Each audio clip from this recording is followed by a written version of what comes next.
Is that clearance?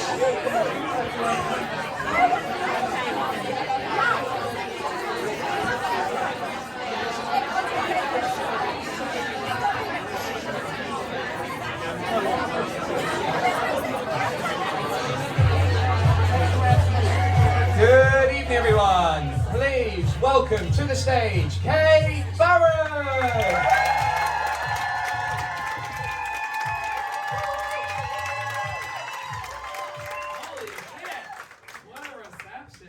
I'll bring you guys everywhere with me. Thank you guys so much for coming out to see me.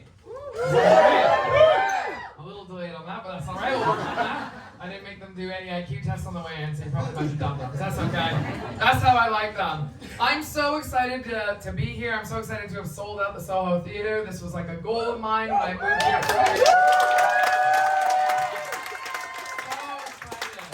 I genuinely cannot believe that I've lived in London for 4 years now. It's wild. My favorite thing about living here is that you all love to walk your children on leads. Get the fuck out of here. I love that so much. I'm like, yes, let's walk them. Let's crate them at the end of the night. Let's feed them in little bowls on the floor. Let's take it to the next level. I like playing this game anytime I see a woman and she's like walking down the street and she's obstructed by a car. And if I can see that she's got a lead in her hand, I'll just go, is that a dog or is that a child? And then I'll hear her say something like, come on, Caspian, stop shitting on the pavement. And I know it's a fat ginger kid. I love being over here so much. I have to correct people all the time and let them know that I'm not, in fact, American because I know I'm loud and a bit of a cunt. So I get it. It's confusing. I'm aggressive like an American. I'm not going to shoot you like one though, so that's how you can tell the difference. But I get it. It doesn't make me mad. I grew up 10 minutes from the U.S. border. I was raised watching American television. My parents still live right by the border. Doesn't bother me at all. I do correct people because I need them to know that I'm not illiterate, but I won't go on with it. And in this country, I've realized that you guys all get very upset about your accents. Now, after 4 years, I can obviously tell the difference between Scottish, Irish, English. That's easy. But English people, they want me to be able to tell them apart. Them and other English people. You guys are batshit crazy with this stuff. The moment somebody opens their mouth, everyone goes, oh, I know what school you went to.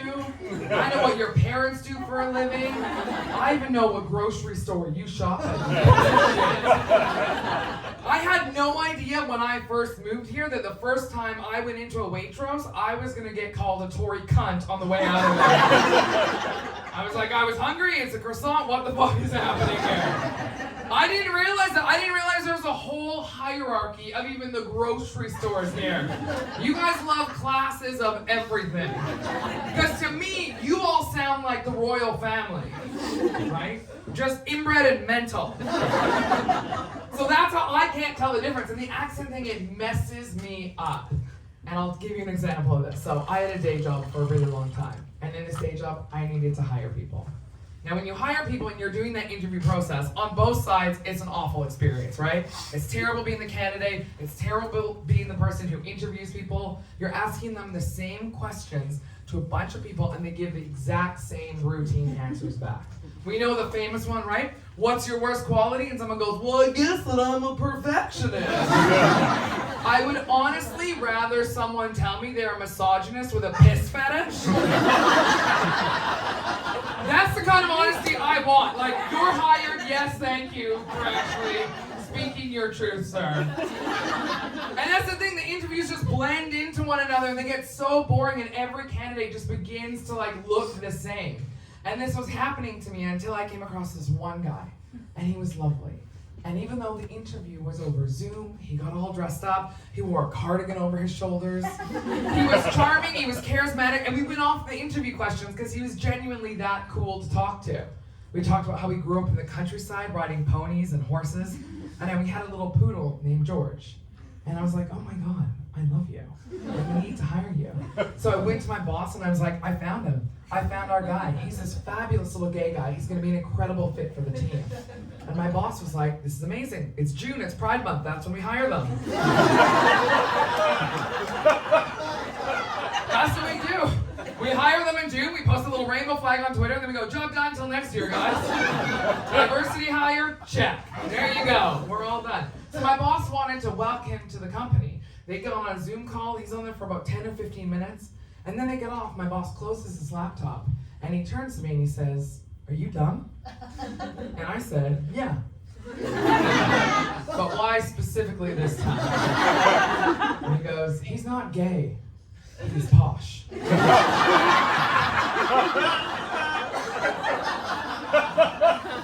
What do you mean he's posh?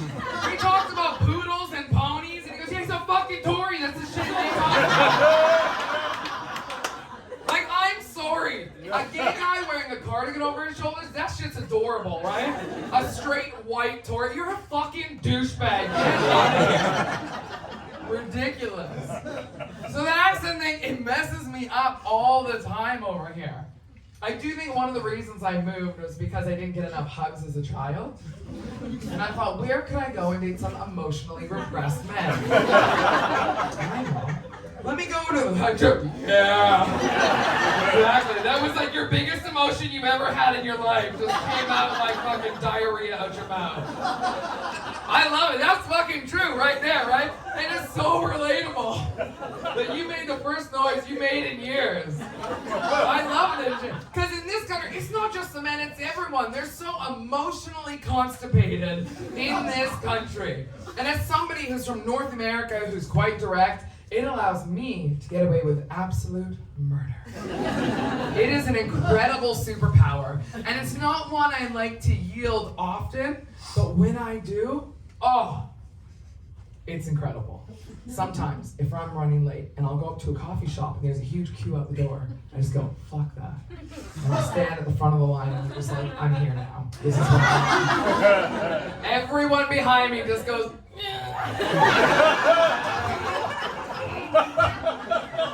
and just internally combust because they cannot believe somebody has the audacity to do that in this civilized nation that they built of passive-aggressive people.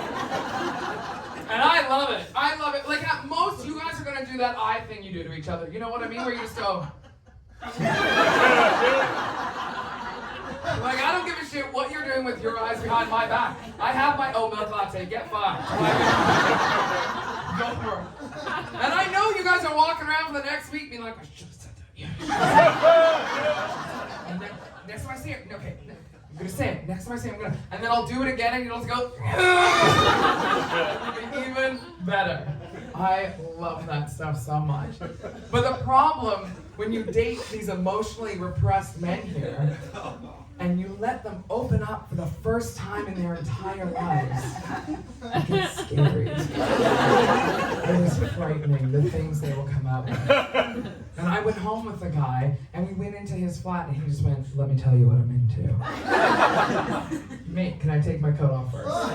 Can you wait 5 minutes? But I'm curious, right? People fascinate me. I love hearing about kinks, because what's boring and vanilla to one person is going to be wild and crazy to another. And I'm a freak. I might do it. I might not, but I don't know. I'm kind of up for it, and I definitely want to hear what you're about to say. So I was like, okay, all right, go. Tell me what you're into. Lay it all out. Give it all to me. And he was like, oh, okay, yeah. Like this was the first time anyone had ever given him permission to open up about this. But then he started freaking out because he'd never said this out loud to a human in his entire life. So he's just like, okay, yeah, okay. Yeah, okay.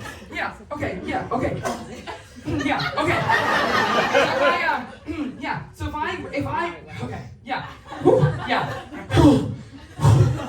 I get going, I'm gonna like, okay, hang on 1 second. If I get going, I'm gonna, and I was like, what the fuck are you gonna do to me if you get going? And I saw a pair of Mickey Mouse gloves over in the corner, and I was like, are those part of it? You know those big white fucking cartoon-ass looking Mickey Mouse gloves? So I start freaking out, and in my head I'm going, run for your life, you stupid fucking white woman. This is how you're gonna end up the star of your own Netflix documentary. What are you doing? But while my brain is going, run, my vagina has a full heartbeat. You know what I mean? When you get the pussy heartbeat, the fanny flutters, whatever it is, that shit is wild. If you've never experienced it before, I'm sorry, firstly, it's amazing. And like, the only thing I can kind of like relate it to is if you put a plaster around your finger too tight, you know what I mean? And your tip goes all red and it's like, so she's up here going, run for your life. And she's going, hold up. Let's hear the man out. Let's hear what he has to say. And this has happened to me at really inopportune times before. I was once taking a train from London up to Manchester. It was in the summer, it was hot as fuck, the train didn't have air conditioning, and in this country, when the heat really gets going, everyone goes, deodorant, never heard of it. And everyone had their unpedicured hooves just out in their sandals like the animals that they are. And there were train cancellations. So there were so many people, not enough seats on this train for the number of people on the train. So there's people standing, they're miserable, they stink, people are hot. It was an awful experience. I managed to get one of the last seats on this train directly across from this older gentleman. And I was like, this is okay. I'm just gonna breathe through my mouth and I will ignore everything around me for the next 2 hours. Halfway through this journey, this guy decides now's the time that's gonna be perfect to take out and go to town on a warm tuna sandwich. What kind of piece of shit do you eat a warm tuna sandwich on a hot train that already stinks in the summer? So I'm looking at this guy and I'm like, you piece of shit, look at you, of course, this fucking man, I hate men. Well, I didn't say any of that, right, because I've been here for 4 years, so I looked at the guy next to him and I went,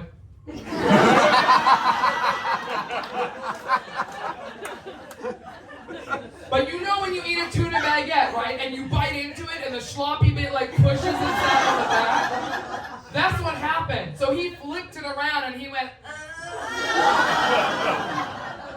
and she went, huh. I don't hate that like I thought I would. Is my seat always damp? I guess is the question. So I'm back in this guy's flat. We're still on this story, you guys. I'm back in this guy's flat. He's still going, oh, Kate, if I get going.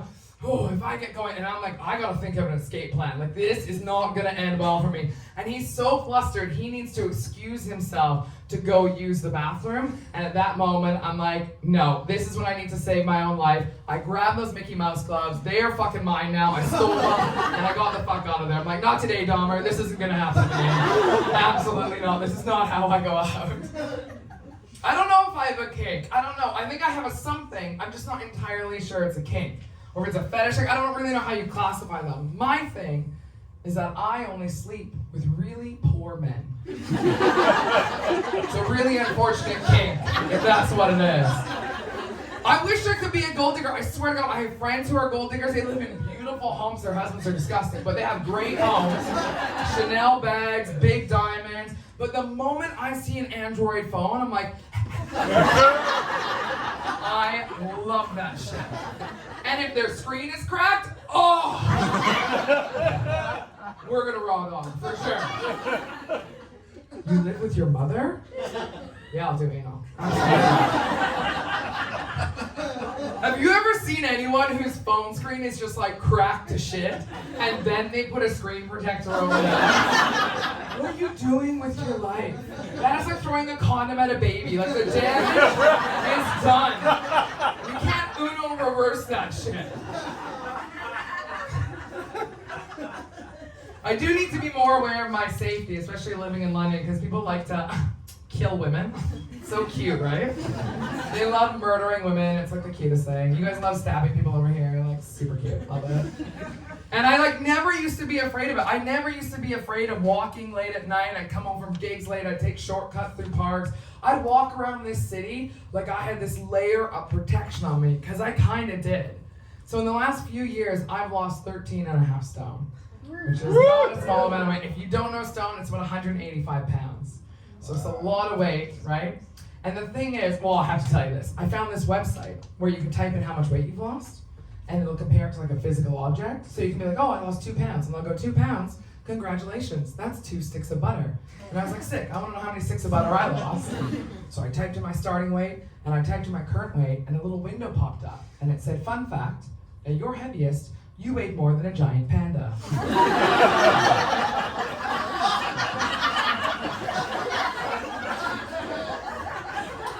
Who was that a fun fact for? Can you imagine the programmer making this website? Like, no, this is gonna be a fucking great idea. This is gonna be great. This is gonna be someone's 13th reason. I love it. I love where I'm at in the world today. Like, Bruno, giant panda big. I don't know if you guys have ever seen a giant panda. I haven't, but they don't sound tiny to me. You think you're gonna kidnap a giant panda from central London without causing a scene? Absolutely not. That's gonna take 3 guys. They're gonna need to rent a van.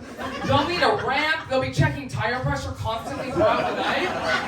They'll have to opt into the added insurance. It's gonna be a whole thing. They'll be carrying me up the ramp and get winded halfway through and have to take a break, and I'll be like, "Guys, what are we doing?" And they're just off to the side, like, "This was a mistake. We should have taken the tiny one beside her." But that's the thing, like, no one's gonna fuck with a giant panda. So I walked around like no one could get at me. But now I'm just physically a lot smaller. I'm more like man with a van job. One guy can take me. Which isn't an invitation or a challenge to any of the men in the crowd, especially the guy that was like, "Huh." That's probably his kick right there. But that's just the reality. I need to be more aware of my surroundings now. And, you know, I don't eat as much anymore, so I'm a bit weaker. I still eat ass because 0 calories. I'm like, that shit's delicious. All the Gen Zers love it. You should definitely try it. Highly recommend. But I'm never more aware of my own mortality in this city than when I'm at a self-serve checkout at a Tesco. Have you guys ever caught yourself in one of those front-facing cameras? That should be a hate crime. That stuff is, the angle they are at with the fluorescent lights, it is awful. And no one looks good checking their own groceries, right? We're all just like,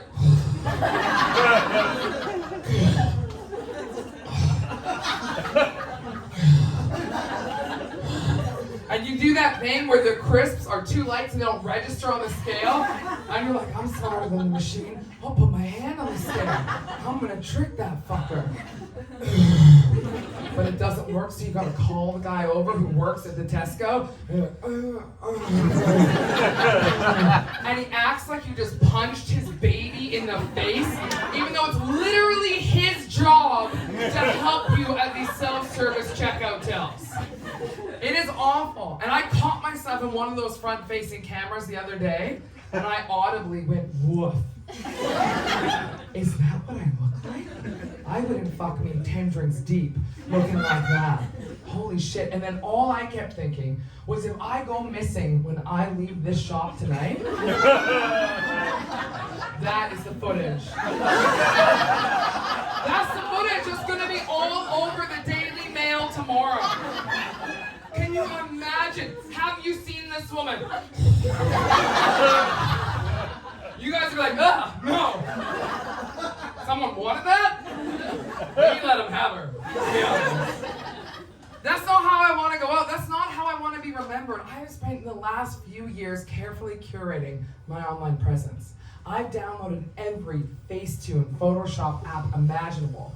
That is how I want to be out, right? That's how I want to be remembered for, as a young, beautiful Korean girl.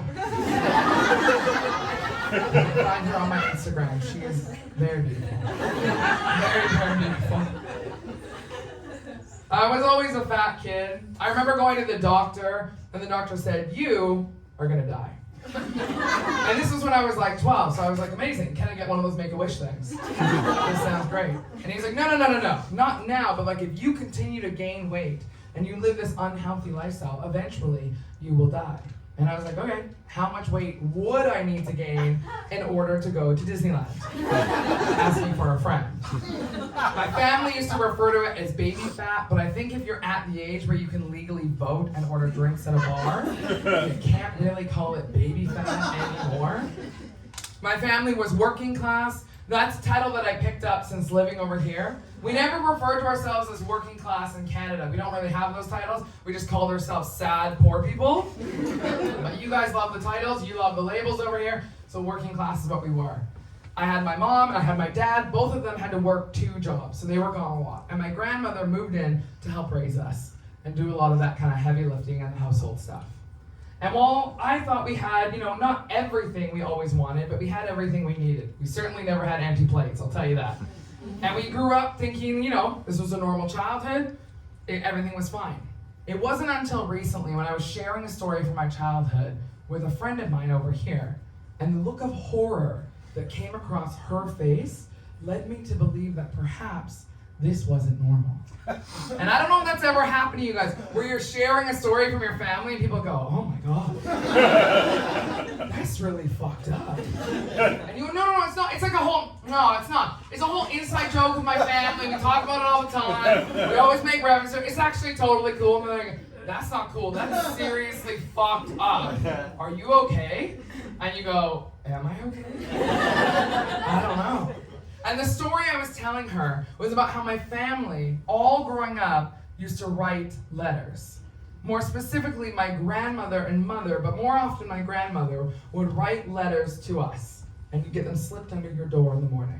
Now, these weren't letters that were like, dearest Catherine, please join us in the parlor for a cup of tea and a discussion later. We were working class. We didn't do shit like that. They were letters of disappointment. You see, I thought you guys were all getting this. I genuinely thought we were all getting these in the morning. They'd be slipped under your door and you just go, all right, let's see what we got. Oh, I wish you were never born, blah, blah, blah. I love you because I have to, don't like you, blah, blah, blah. And you just go on about your day. And they would just be letters outlining how your most recent antics have disappointed the family and everything that came with it. That was just a part of what we had. So I'll give you some examples. My sister, she snuck out when she was like around 16, and she got a tramp stamp tattoo on her lower back. It was a neon snot green of a 4-leaf clover to honor our Irish heritage. I'm sure Grandpa is really, really proud of your cum bullseye. Way to go. Way to go, girl. She obviously got a letter. My grandma was pissed. She got the letter, for sure. My cousin didn't know she was pregnant until she was like 5 or 6 months along.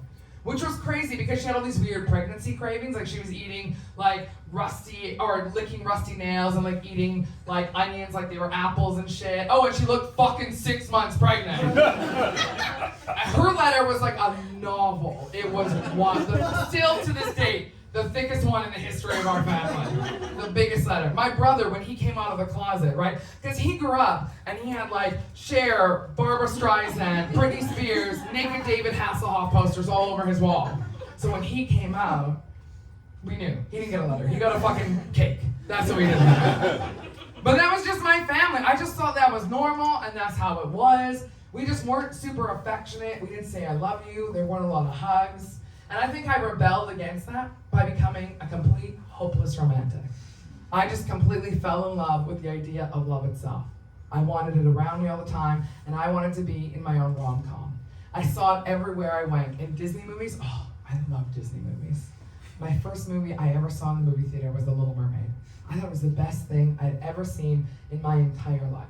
And right, we all know it's the story of Ariel, this little mermaid who's a princess under the sea, and she lives with her dad. She's got these great tits. She's got great tits. And she swims around, and one day she pops up, and she sees Prince Eric on the boat with his blouse blowing in the wind.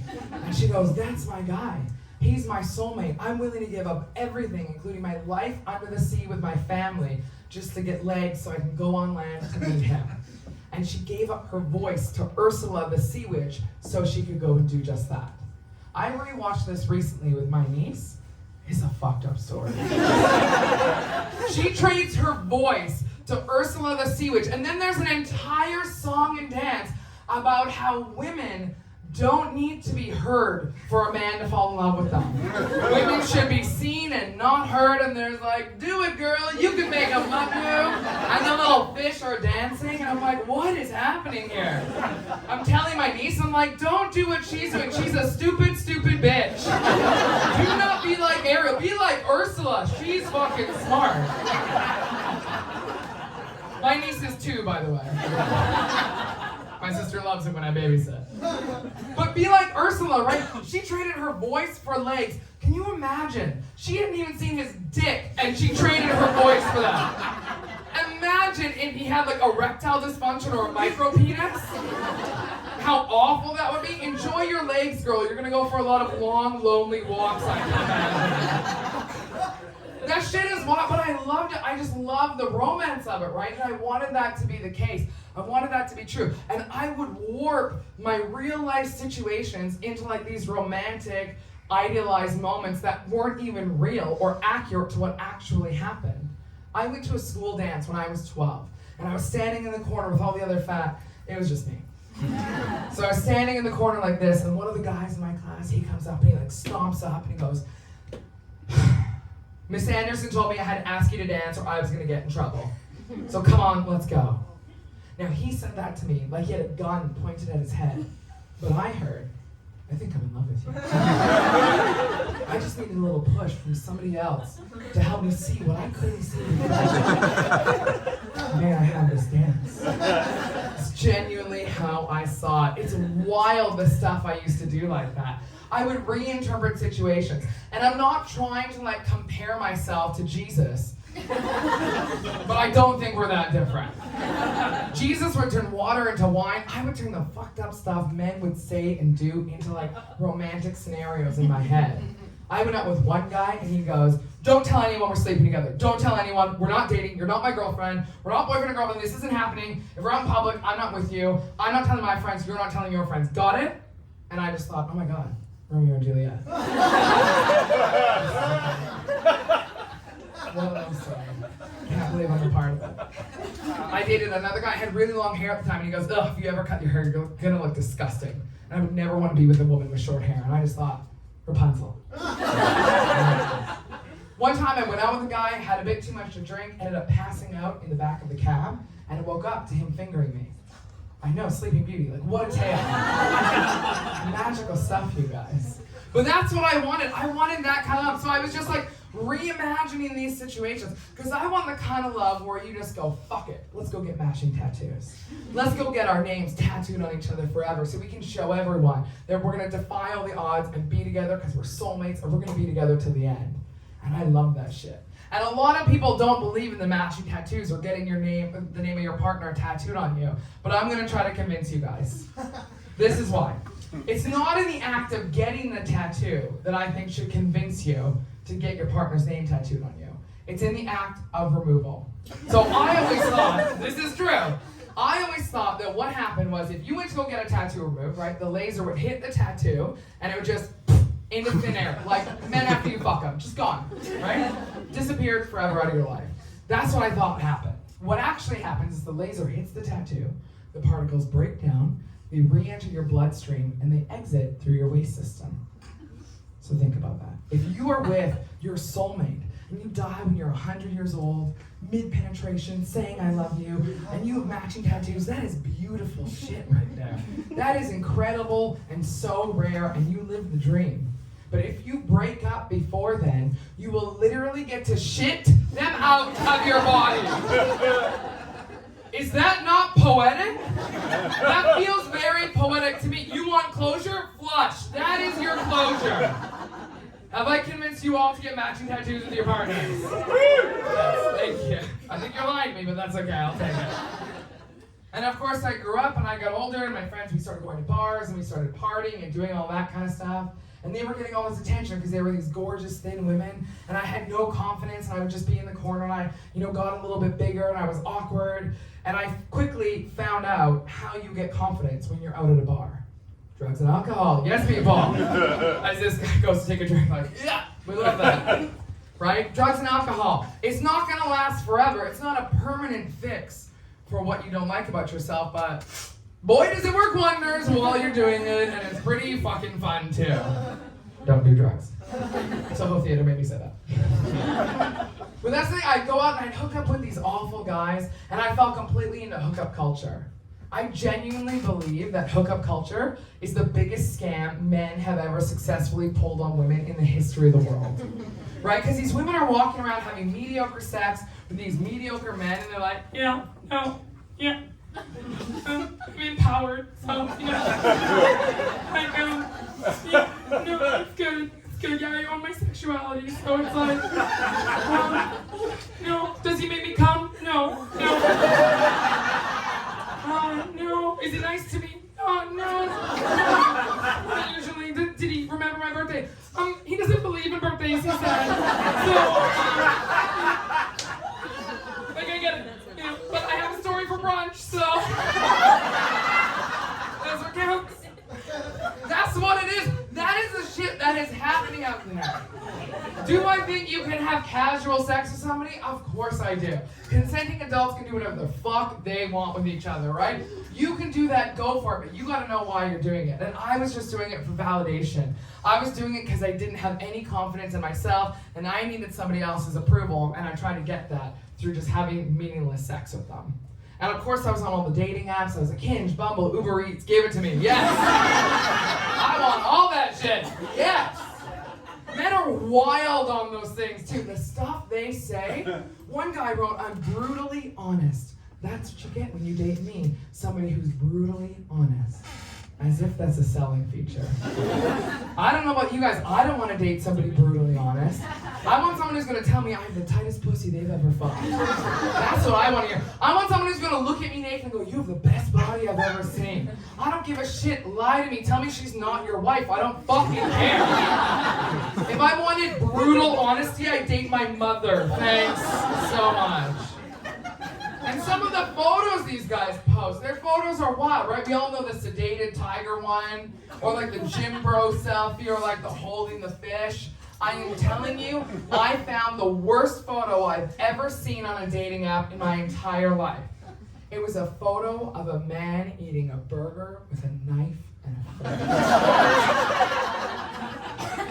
What kind of man needs to eat a burger with a knife and a fork? I need a man who's gonna get in there and get the juices all over his face and them dripping down his arms. You think he's gonna eat your pussy well if he can't even eat a fucking cheeseburger?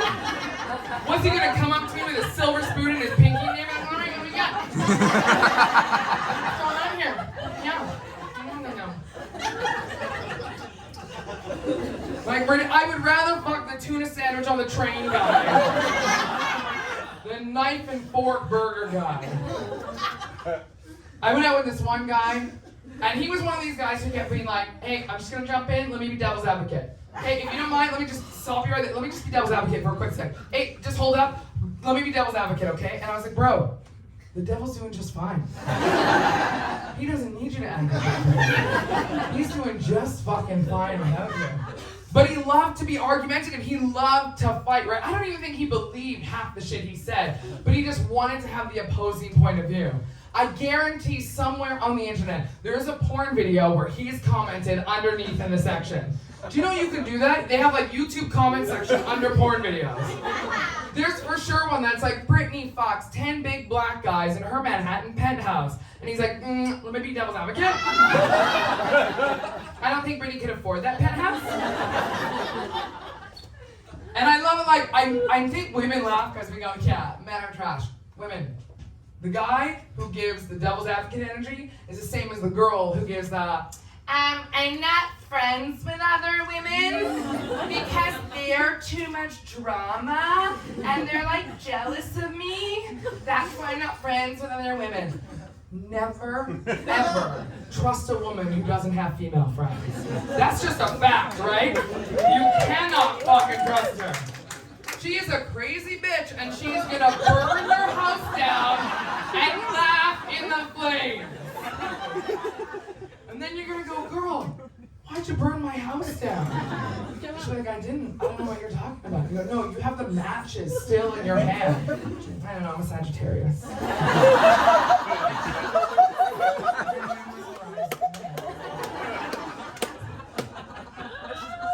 The last fight this guy and I got in, which just sealed the deal for me, he tried to convince me that men have it harder in this world because of something called post-nut clarity. Yeah. Listen, go, ha ha ha ha. Okay, I'm going to explain it for anyone who doesn't know what post-nut clarity is. Post-nut clarity is this thing that men get once they have sex. So when they're really horny, whatever partner's in front of them that they like, they'll go, oh yeah, I want to fuck this person. But more than that, I want to be with them. I could even love this person and build a life with them, get married to them, do the whole thing. And they'll say that. And then as soon as they have sex, this clarity washes over them and they go, no. JK. I mean, no. And then they crouch into the corner and have to get dressed and talk about how shameful they are and not be touched. That is the post-nut clarity that they get after they have sex. And he's trying to convince me that men have it harder because of this post-nut clarity. And I'm like, you think that's harder than being a woman? We know we don't want to fuck you before we fuck you. Isn't that so much worse? Isn't it? You are walking towards a mirage in the desert. I'm walking into a burning building with a cup of water this big. I'm like, yeah, this is okay. Yeah, I got it. Yeah, no problem. But that's what I was doing. I was doing crazy shit like that. I hated myself. I didn't think I deserved anything more. I wasn't confident. Well, I was confident in one place. The only place I was genuinely confident was in the bedroom. Because if you want a girl who's going to be good with her mouth, it's a fatty who's been sucking the cream out of Twinkies her whole life. I'm telling you. Blowjobs take me 2 seconds. Done. Easy. Tuesday afternoon shit. That's such light work for me. But I genuinely didn't. My mom's so proud of me. I didn't think I deserved more. I genuinely didn't. And I just sort of had this theory that you throw enough shit against the wall, something's bound to stick. I thought if I threw myself at enough men, I'd be bound to catch a good one. I wanted a good guy. Well, a good guy who fucked like a bad guy. You know what I mean? Because we don't want like all the good guys. You can't be like, oh please and thank you, man. Please, thank you. You know what I mean? You don't want that. I need the bad guy in the bedroom, right? No, I don't want him to leave marks, but like choke me till I see stars and shit. Like that's, you gotta have the balance. Life is all about balance. And that's what I did, and miraculously, I found a good guy. I found one of the nicest guys I'd ever met in my entire life. He was handsome, he was kind, and for some reason that I genuinely could not understand, he fell in love with me. And we were together, we moved in, we got a cat, we started building a life together, and we would talk about getting married. But there was always something sort of deep down that I thought was off. And I couldn't pinpoint it. Because you know, I think we've all been with somebody on either side of the situation where on paper, you should be a perfect match. But it just doesn't quite line up because that's just not how it is, right? Chemistry can't be like displayed on paper and you just don't know what's happening. But here I was, almost 30 years old, and it had taken me almost that long for anyone to fall in love with me.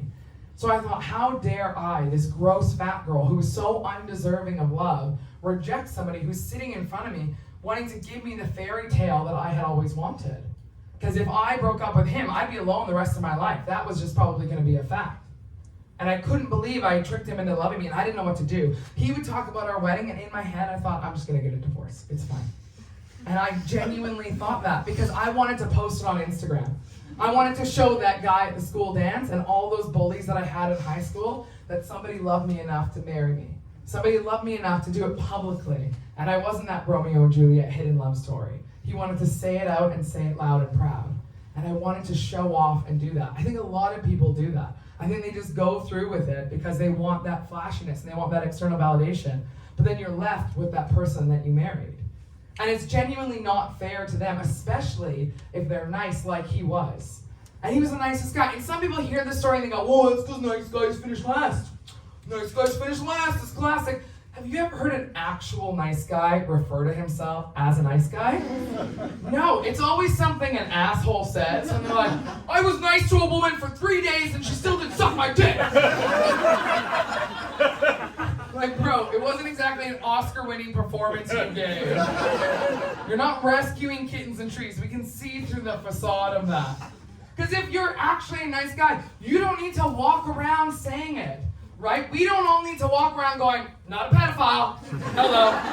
Not a, right? We just aren't. There's someone screaming, not a pedophile, run. It is wild though, right? And this guy, like, I didn't know what to do because he was so nice and he really wanted to build a life with me. And I was torn up and I thought, I need a sign. I need something or someone to tell me what I should do. And I went to this art fair and I came across a literal sign. And it said, change direction, or you may end up where you're heading. And I just thought, holy shit, that's it. I knew exactly where I was going. I was walking head first into a loveless marriage. And I think a lot of people do that. We'll wake up one day and go, how did we get here? You walked yourself there. You know how you get there. Every decision that you're making today is going to impact your future. You're walking into your future. You don't just show up one day in the future. And so I didn't know what to do. And I thought, and this is not nice to him. The worst thing you can do to someone like him is lead him on and not be the person that he wants to be for me.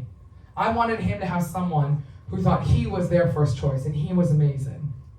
And so I gathered up like every bit of courage I could. I packed my stuff and I broke up with him. And I moved into my sister's house. And a few days later, it was as though my grandmother had risen from the grave because I got a letter under my door. Only this time, and for the first time in my entire life, it wasn't a letter of disappointment. It was a love letter. And he was saying, I love you. You are the love of my life. I want to be with you. I don't know what happened. I don't know where we went wrong, but I know we can get back here. Please come home. Please move back. Let me be the man that I want to be for you. And so I did what any good ex should do, and I moved to a different country. I ran away. Not literally, I couldn't even walk to the fridge without getting winded, but you know, you get the gist. I came over here and I was like, nope, I'm just gonna ignore all my problems, ignore my weight, ignore all my stuff, I'll put my head in the sand, I'll make new friends, I'll get a new job, and you know, I'm in Europe, I can do all this cool shit, and I can travel and all of that good stuff. And I did, for the most part. But the reality is that you can't run away from yourself, and you can't run away from your problems. And the world is not set up to be a comfortable place for a fat person. Fat people are despised by people. And I'm not talking body positivity, I'm talking just the right to exist. Like the idea of body neutrality, that they should just have the right to have a peaceful, fine, happy life without hating themselves to the point where they want to kill themselves. But people don't want that. And that stuff would pop up all the time, where I would get in my head and I would get really upset, and I would try to ignore it. But I'd go shopping with these new friends of mine, and they were all, you know, really thin, beautiful women, and we'd go to these stores, and they'd always ask me why I was only looking at the accessories in the stores, just thinking I wasn't interested in the clothes that they had at those stores. But they didn't realize that I didn't fit into any of the clothes at any of the stores we went into. And they didn't realize that because I didn't tell them, but why would they? Because they've never not fit into clothes at a store they've gone into. One time with my new friends here, we went out for this dinner. We went to this Spanish tapas restaurant. It was very cool, it was very busy, and they started seating us at this round table. So they're walking us in. There's 5 of us in the party. 4 girls, they're all really thin, beautiful, petite women, and I'm at the back, and I'm definitely the biggest one of the group. We start walking towards the table, and I see at this round table, there's 5 chairs, 4 of them without arms, and 1 with these little metal arms.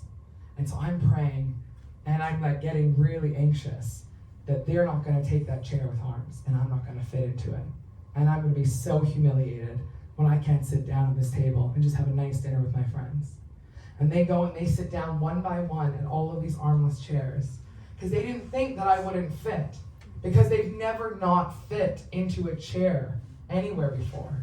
And I didn't tell them because I was too humiliated to do so. And I sat there for 4.5 hours while these little metal arms were digging into my sides, and it hurt so much that I had bruises on my side for weeks. And still I didn't tell them. I remember the first time I had to use a seatbelt extender on a plane. It was the most humiliating experience of my life, because you have to ask for it, and sometimes you forget, and it's busy, and then the flight attendant kind of tries to like go like this and like slip it to you, right? But then other people are going, oh, what is that? And they know. And I usually try to book myself at the back of the plane, right, where no one would really want to sit, but this was a sold-out flight. And I'm on the aisle, and I'm trying to go like this, and I'm trying to like make myself as small as I can, but I'm a giant panda, so I can't go that tiny. And I'm kind of falling into the aisle, and I'm going like this, and I'm just trying to go like this, and the guy beside me, I can tell he's annoyed, and he's just like, and he's huffing and puffing, and he's pissed. And I didn't know what to do, and I start going all red, and I'm all embarrassed, and I'm like having like a panic attack, and then he presses the call button. And the flight attendant comes walking down the aisle. And when she gets there, he points at me and he says, that's disgusting. I'm not gonna sit beside that. And her response was, I'm so sorry, to him. And she upgraded him to business class. Which was bullshit because I needed the fucking bigger seat. You know what I mean? But that kind of shit happens all the time. That's what it's like. But still, I was like, you know what? I'm in a new country. I can do stand-up. I have these new friends. They are really kind. I get to perform. I'm in Europe. I can travel. And then COVID happened. And that's all gone. So I can't see any of these new friends. The job's on hold. The one thing that brought me joy, which was performing, that's all off. All the stages are closed, and I didn't know what to do. I was so sad, and I was so scared, and I was completely alone here. And I did what I always did in times when I needed comfort, and I turned to food. And I got bigger and more unhappy, just thinking, what am I doing over here by myself in this country? And I didn't know what to do. And I thought if I got COVID, and because of my size, I would end up in the ICU or probably dead, because that's what was happening. Right? And people online, oh, well, fuck, fat people deserve to die. You know, they did it to themselves. They deserve to die. Right? Fuck those people. Because they don't care. And they go, oh, I care about your health. Not my mental health. You sure don't care about my mental health. They go, no, we care about your health. And I was on 4 blood pressure pills a day. 4. For somebody to be on 4 pills a day who's in their 30s, that's ridiculous. That is scary. And I genuinely thought something bad was going to happen to me in COVID. So I was like, I need to do something drastic. And without telling anyone, none of my family, none of my friends, I decided to fly to Turkey in the middle of the pandemic and take that risk that I might catch it on the way there in order to have a weight loss surgery. And some people think having weight loss surgery is taking the easy way out. And it's not, and I'll explain why. But even if it is, who gives a shit? Do you really care if somebody takes the easy way? I thought you cared about my health. Who cares how I get there? We take the easy way out all the time. Do you guys wash your clothes in the river on the rocks? Or you love your fucking washing machine? Do you wash your dishes by hand or do you love a dishwasher? Do you jerk off yourself or do you love a vibrator, girls? I know you fucking do. We take the easy way out all the time. There's nothing wrong with it. And I think if anything the last few years have taught us is that life is hard. So if you can take the easy way out, do it. If you're not hurting anyone, who cares? And it wasn't easy. Like I said, I flew to Turkey in the middle of the pandemic. That is very risky. To be that big where I was undergoing this surgery, also incredibly risky. Just in the BBC this week, 26-year-old died having the same surgery I did in Turkey. People are literally killing themselves to be thin so you guys don't hate us like we hate ourselves. It's wild. And I genuinely thought I was gonna die doing this. I genuinely thought I was gonna die. Took all the money that I had in my bank account and I was like, I'm gonna go over there. They made me bring it in cash and I signed a stack of papers this thick, all in Turkish. Just saying like if I wake up in a Turkish bath without kidneys, I'm okay by them. Not their problem. But I needed to do it. I needed to do it and I couldn't tell anyone. My sister was 1 week away from giving birth to my niece. And they were all back in Canada, and it's the pandemic, so they wouldn't have been able to come over anyway, and I didn't want them to talk me out of it. But I didn't want that stress to be put on them either. A lot of people who have this surgery deny having it. Adele. Let's just say that. There's a load of celebrities who have it, who go, no, we didn't. Shut the fuck up, yes, you did. But they deny it because of the judgment of other people. I'll explain what the surgery is. So I had the gastric sleeve surgery. It's done laparoscopically, so it's done with tools, and they cut in a diamond shape 4 small incisions. And your stomach sort of goes down like this, comes out and goes down. They slice this part of your stomach off, so it's about 80 to 85% of your stomach. They staple this part up, and they physically take this part and pull it out through one of those holes and get rid of it. You amputate part of your body. And after that, you're never supposed to drink out of straws again. You're not supposed to drink carbonated beverages again. You have to go on a liquid diet and a soft food diet. You have to do all of these things for your health. You need to make sure you're getting the right nutrients and vitamins. Can't chew gum again. There's loads of restrictions and rules. And it's not a magic wand, right? It's a tool and it's a lifeline and you gotta use it as such. And some people, it doesn't work. Some people die and some people just fail and they can't figure out how to use it. And they still continue to make poor choices that it doesn't work. And I worked with a woman and she found out that I had this done and she came up to me and she was so arrogant. She goes, why don't you just diet and exercise? Why don't you just diet and exercise though? You know what I mean? Just diet and exercise. Oh my God, Susan, what a great fucking idea. Diet and exercise. Why hadn't I fucking thought about that, you stupid bitch?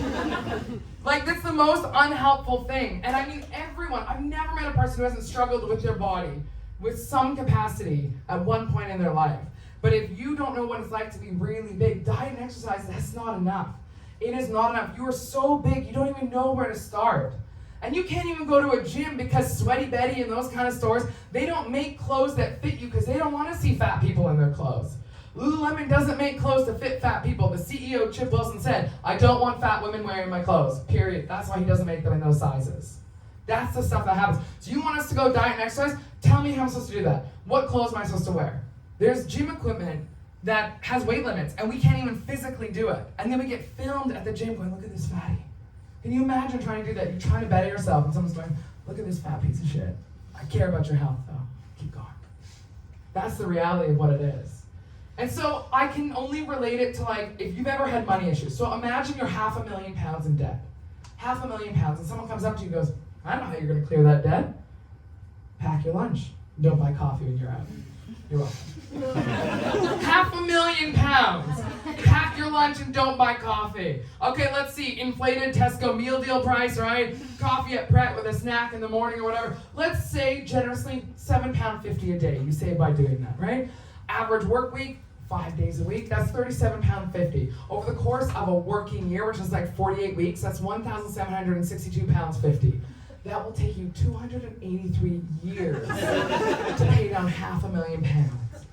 Why'd you just diet and exercise, huh? Susan, fuck off, your husband is a sex pest. That's what I have to say. He tried to fuck me at the Christmas party, so he likes a fatty, so fuck you. How about that? How about that, Susan? But imagine still you're £500,000 in debt, and then someone comes up to you and they go, I will give you £400,000, but then you need to do the last 100. Could you do that? And then you go, well, that I can do. Because that feels like there's a light at the end of the tunnel. It doesn't feel like you're drowning so much, and that's what this surgery is. It's just a tool to help you along. Like I said, I genuinely thought I was going to die, but in my head I was going, I'm killing myself one way or another. It's going to be fast or slow, right? I'm killing myself slowly, and this to me was like a Russian roulette type thing. I could very well die in the surgery, and that might happen, but I needed to take that chance. And I didn't want to die. I didn't have some suicide wish, but I no longer wanted to live as I was. I couldn't do it anymore. And I left a notebook out of all my banking passwords, all my email passwords, everything for my family, so that when I died, they could go in and take the last 20 quid in my mom's account, or whatever the fuck. There was nothing there for them to like distribute amongst themselves. And that's what I did, and I was scared shitless. I genuinely thought I was gonna die. And I was in the hospital, and I was cleared for the surgery, just barely. And the doctor said, look, we're gonna need to put you at the very end of the day. You're our biggest patient. You also have all these other health complications. You have high blood pressure. You have all of these other things going on, and we're worried that something's gonna happen in the surgery that's gonna prolong it. And we don't wanna back up the schedule for the rest of the day. So we're gonna put you at the very end, okay? And I was like, okay. But then I had to sit there and wait the entire day, ready to go for surgery, just thinking about what I had done, and how I had got myself to a point where I was in a foreign country with no one I knew, getting ready to die. And no one back home was gonna know. And I was never gonna get to meet my niece. And I did the only thing that I could think of to do in that moment, and I wrote a letter of disappointment to myself.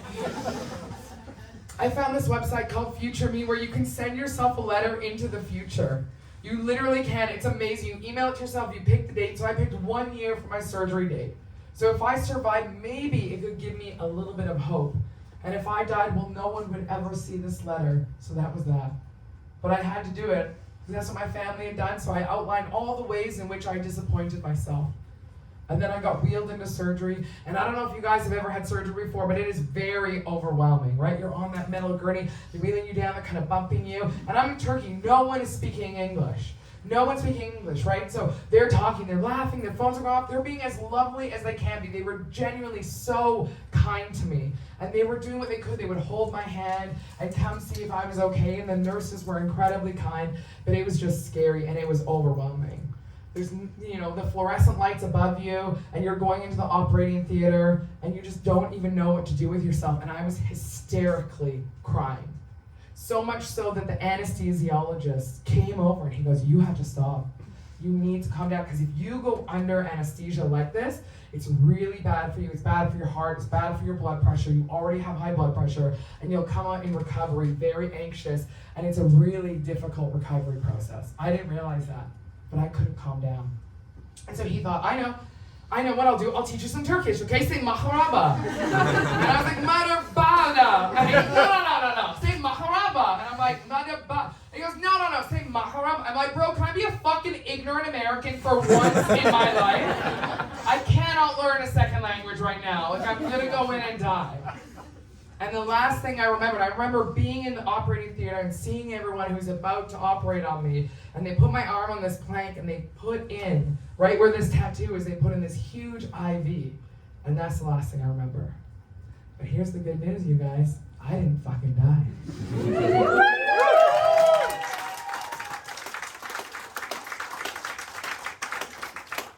I love people clap for me being alive. Yes. I didn't die, and not only did I not die, it worked so well. When I came back and I saw my doctor on the NHS, he's like, I should fucking clap for you. This is amazing. Thank you for saving us some money. I love this. Everyone should go to Turkey. I will say as a side note, I had no idea Turkey is where everyone went in this country for discount cosmetic surgery. I didn't know that until I kept running into people who would be like, I got my teeth done in Turkey. Yeah, man, I can tell. That is scary stuff on your face, I'm not gonna lie. I didn't know that. I flew Pegasus Air, not as majestic as it sounds, you guys.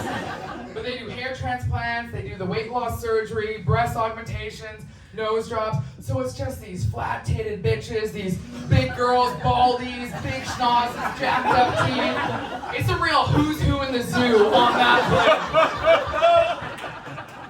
A wild scene, and the flight attendants, every time they come down the aisle, they just go, I want to kill myself. What am I doing with my life? And that's what it's like. What the craziest thing was, that flight on the way back looked nothing like it did on the way there. I don't know how border control does it here. I think when the flights from Turkey get in, they just open the gates and like, just go through. Just go get new passports and just get out of here. Okay. But it worked. And then I was like, you know what? I need to do this with like a new lease on life. I really need to take advantage of this. And I started therapy.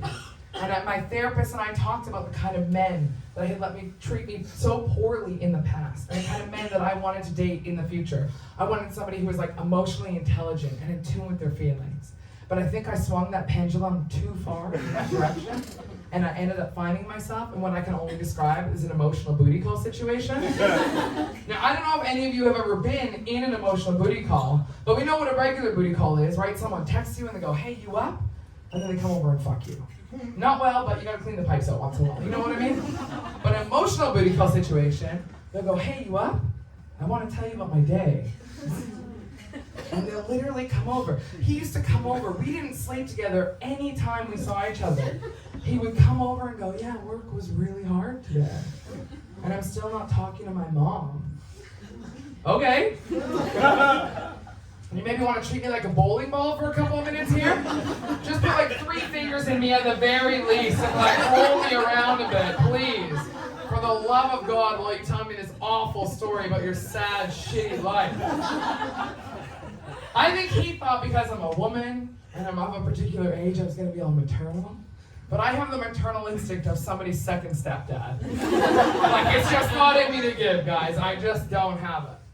And I may not be maternal, but I do genuinely have fears. One of my fears in doing this show so publicly is that I fail. I fail so big and I gain all the weight back, and everyone thinks I'm a joke and I'm an idiot, and it was all for nothing. And I risked my life for nothing. Another one of my fears, sometimes when I look at myself in the mirror, I don't recognize the person who's looking back at me, but I like her better than the person I saw before, and it feels like a betrayal of my former self, which is a weird thing to get around. I can shop in those clothing stores that I couldn't fit into before, that all my friends shopped at, but who am I to go shopping in a place that didn't want my business before? I was listening to a podcast a while ago, and these 2 guys were having this discussion about this woman who they thought was so unfuckable. And then they said she was unfuckable because of how fat she was. And then they said her size. And she wasn't the size I was then. She's the size I am now. I've lost almost 200 pounds, and I'm still someone's fucking punchline. And that's just how it's going to be, right? I'm going to be too much for some people. I'm not going to be enough for others. And you're never going to make everyone happy because that's just fucking life. So you have to learn to love yourself and push those people away and bring the people who really build you up and support you in your life. Another one of my fears, what if I meet my Prince Charming? What if I meet the guy that I want to get matching tattoos with and we fall in love and then he finds out my story and instead of saying, holy, wow, I can't believe you went through that. What a survivor, what a story, you're so strong. He goes instead and says, that's disgusting. How did you even get there to begin with? Do you think you're going to gain all that weight back one day? But my biggest fear is that somebody who identifies a bit more with my former self than they do with the person you see standing before you comes to this show and they leave feeling like shit about themselves. Because I cannot tell you the number of times I went to a comedy show where there were bad fat jokes made and I left and I cried myself to sleep, thinking I deserved every hit I got. I guarantee you, despite everything horrible that was said to me in my life, and there was a lot, I thought it about myself 10 times worse. I thought I deserved every bit of it. I genuinely believe that there are beautiful, fat, healthy, happy people, but I wasn't one of them. For me, it was me wearing my mental health on the outside, and it wasn't good for me. It was all my trauma and stuff that I hadn't addressed before. So that's why I did the therapy, and I was like, I need to stick with this, I need to do the therapy. And my therapist was like, genuinely, we need to think about these guys that you're dating and who you'd want as a partner in your future. You need to think about deal breakers and what you will and won't put up with somebody. And I was like, okay, well, I mean, because there's obvious ones, right? If they're racist, if they're homophobic, if they have one of those live, laugh, love signs, those people are disgusting and don't deserve to come. That's just a fact. I would rather fuck a racist than somebody with a live, laugh, love sign if I'm being honest with myself. My deal breaker is like, I don't know, I couldn't think of them. So I asked my friend and I was like, what are yours? And she goes, ugh, bald men and short men. I would not fuck them. So where did this thing come from about not fucking short men? Fuck the short men. She's gonna go fuck a shorty right now. Fuck the short men. I am telling you, they will make you come. Short men are amazing in bed because they are so grateful just to be invited to the party. They're so happy that you want your tits to look huge, they have tiny hands. They're like this. It's the cutest fucking thing. Oh, cutie. You are not gonna convince me that Snow White cooked and cleaned every single day for those 7 little fucks without Grumpy licking her puss out once in a while? Why do you think he was grumpy? That shit was post-nut clarity. Short men and bald men too. Bald men are beautiful. They have more testosterone. They take 2 minutes in the shower. They don't use all your expensive hair stuff. Why wouldn't you want that? And funny things can happen in the bedroom. I once had a bald guy going down on me, and I went to put my hand on the back of his head, but he was sweating, so I slipped, and I ended up holding him like a bowling ball. It was the funniest thing I'd ever seen in my entire life, and all he said was, do not talk about this on stage. Okay, Aaron Wakefield. Toronto, Canada. I will not. Those are my deal breakers. My deal breakers are the kind that you don't think of, and as soon as I say them, you're like, ugh, yeah. Men with long fingernails. Right? As soon as we see that, we go, that's not going in my pussy. No way. That's gonna feel like someone fell down a well and tried to claw their way out of it. You know how people are always like, oh my god, nails on a chalkboard. What an awful sound. Imagine being the fucking chalkboard. Just cut your nails. Another one of my deal breakers, and a big one, is men who wear those transition lens glasses. You know those glasses, sunglasses combo in one? And they're like that pooey, greeny brown color. That is so horrific. When we see them in the streets, we go, oh look, a pedophile. Oh. At least he's self-identifying now, so I guess that's something.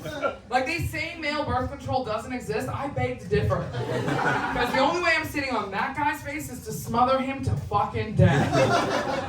But my biggest deal breaker of all time, like my biggest one, is men who fuck you with their clothes on. You know those t-shirt fuckers, and they just lift it up a little bit and they go. Bro, your dick's inside of me. Why don't you pop that bad boy off? But that's not the worst article of clothing men leave on. What is it?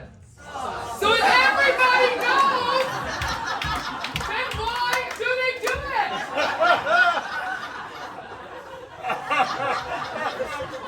Your white tube socks aren't making us wet, boys. Take them off. I said this once and a guy was like, well, you know, I get cold. I get cold. You do? Yeah. No. Is that hard for you to fuck a woman? No. Yeah, is it really hard to fuck a woman without? Why don't you light a fire and fuck me like a caveman? Why don't you be a man for once in your sad fucking little life? How about that? I swear to God, the next time a man tries to fuck me with socks on, I will go to my closet, I will grab those Mickey Mouse dolls I saw from that freak show, and I will give him the hand job of his neck. And I will draw that shit out so long. Those gloves are huge, your dick will look this big. And it'll traumatize the fuck out of you. You won't even know. It's gonna be one of those memories you repress and it's like visceral in the back of your head. You don't even know it's there till you're like 10 years later, you're with your wife and your kids and you're walking through Disney World. And you see Mickey and he goes, hey guys, how's it going? And you get hard but start crying and have no fucking clue what's going on. Just take off your fucking socks, man! You guys have been amazing. Thank you so much.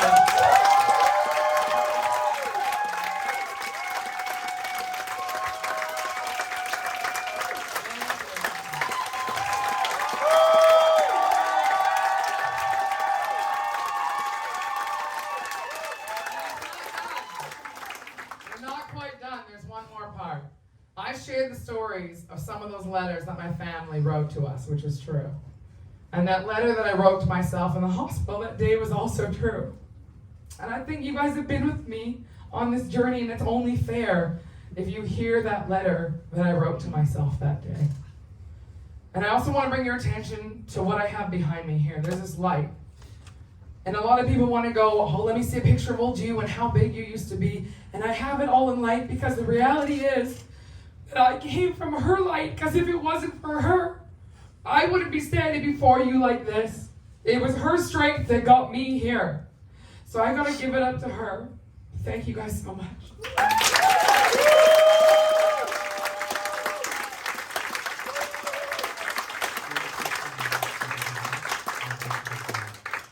know you couldn't have carried on the way you were going.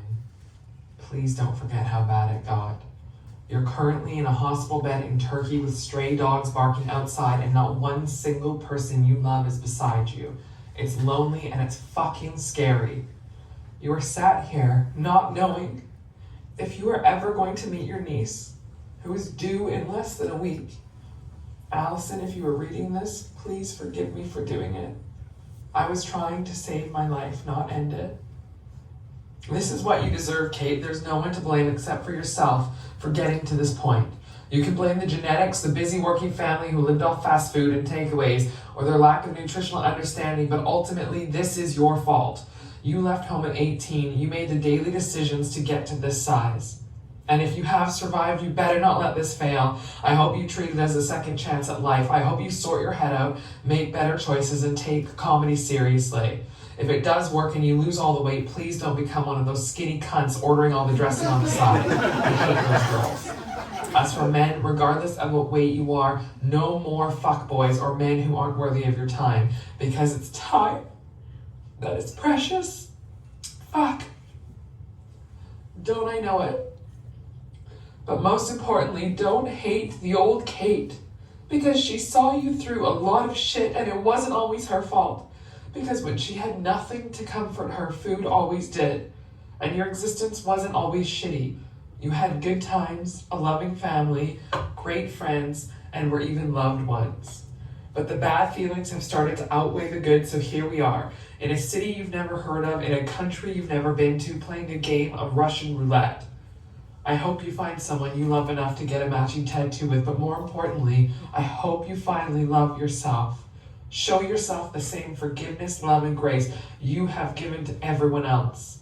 Stop looking at how you got here and start looking towards where you are going. You've changed direction. Now let's see how this works. Fuck you.